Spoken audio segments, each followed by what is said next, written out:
ಎಲ್ಲರಿಗೂ ತರಗತಿಗೆ ಸ್ವಾಗತ.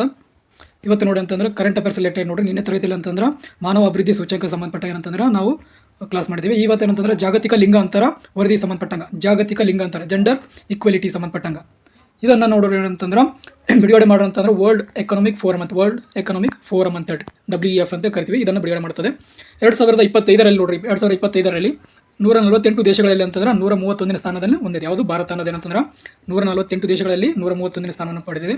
2024ರಲ್ಲಿ ಅಂತಂದ್ರೆ 129ನೇ ಸ್ಥಾನವನ್ನು ಪಡೆದಿದೆ.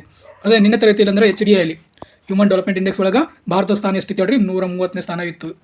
130ನೇ ಸ್ಥಾನವನ್ನು ಹೊಂದಿತ್ತು. ಇವತ್ತು ನೋಡ್ರಿ ಏನಂತಂದ್ರೆ ಜಾಗತಿಕ ಲಿಂಗಾಂತರ ವರದಿಯಲ್ಲಿ ಏನಂತಂದ್ರೆ 131ನೇ ಸ್ಥಾನವನ್ನು ಹೊಂದಿದೆ.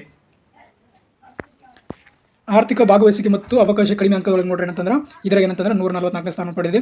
ಶೈಕ್ಷಣಿಕ ಸಾಧನೆಯಲ್ಲಿ 97.1% ಸಾಧನೆ ಮಾಡಿದೆ. ಅದರ ಜೊತೆಗೆ ಏನಂತಂದ್ರೆ ಆರೋಗ್ಯ ಮತ್ತು ಬದುಕುಳಿಯುವಿಕೆ ಮತ್ತು ಅಂಕಗಳಂದ್ರೆ ರಾಜಕೀಯ ಸಬಲೀಕರಣಕ್ಕೆ ಸಂಬಂಧಪಟ್ಟಾಗ ನೋಡ್ರಿ ಏನಂತಂದ್ರೆ ಈಗ ಏನಂದ್ರೆ ಸಂಸತ್ತಿನ ಮತ್ತು ಮಹಿಳೆಯರ ಭಾಗವಹಿಸುವಿಕೆ ಅಂದ್ರೆ ಇಲ್ಲಿ 13 ಪಾಯಿಂಟ್ ಏನಂತಂದ್ರೆ 6% ಹೊಂದಿದ್ದಾರೆ. ಈಗ ಏನಂತಂದ್ರೆ ಕೊನೆಯ ಸ್ಥಾನ ಮತ್ತು ಏನಂದ್ರೆ ಪ್ರಥಮ ಸ್ಥಾನವನ್ನು ಹೊಂದಿದ ದೇಶಗಳಂತಂದ್ರೆ ಪ್ರಥಮ ದೇಶಗಳಂದ್ರೆ ಅತಿ ಹೆಚ್ಚು ರ್ಯಾಂಕ್ ಹೊಂದಿರೋ ಐಸ್ಲ್ಯಾಂಡ್. ನಿನ್ನೆ ತರಗತಿನೂ ಸಹ ಅಂದ್ರೆ HDI ಹ್ಯೂಮನ್ ಡೆವಲಪ್ಮೆಂಟ್ ಇಂಡೆಕ್ಸ್ ಒಳಗೂ ಸಹ ಅಂದ್ರೆ ಐಸ್ಲ್ಯಾಂಡ್ ಐತ್ರಿ. ಏನಂತಂದ್ರೆ ಈಗ ಲಿಂಗಾಂತರ ಒಳಗೆ ಏನಂತಂದ್ರೆ ಜಾಗತಿಕ ಲಿಂಗಾಂತರ ಒಳಗೂ ಸಹ ಅಂದ್ರೆ ಐಸ್ಲ್ಯಾಂಡು ಫಸ್ಟ್ 16 ವರ್ಷಗಳ ಸಾಲ ಅಂದ್ರೆ ಫಸ್ಟ್ ಬರುತ್ತಾರೆ. ಎಷ್ಟು 16 ವರ್ಷಗಳಿಂದ ಅಂದ್ರೆ 1ನೇ ಸ್ಥಾನವನ್ನು ಪಡ್ಕೊಂಡಿದೆ. ಅವು ಲಿಂಗಾಂತರ ಒಳಗೆ. 2ನೇ ಸ್ಥಾನ ಫಿನ್ಲ್ಯಾಂಡ್ ಹೊಂದಿದೆ. 3ನೇದಂದ್ರೆ ನಾರ್ವೆ. ಕೊನೆಯ ಸ್ಥಾನವನ್ನು ಹೊಂದಿದೆ ಅಂತಂದ್ರೆ ನಮ್ಮ ಪಾಕಿಸ್ತಾನವನ್ನು ಹೊಂದಿದೆ. ಕೊನೆಯ ಸ್ಥಾನ ಹೊಂದಿದ್ದು ಪಾಕಿಸ್ತಾನ ಹೊಂದಿದೆ.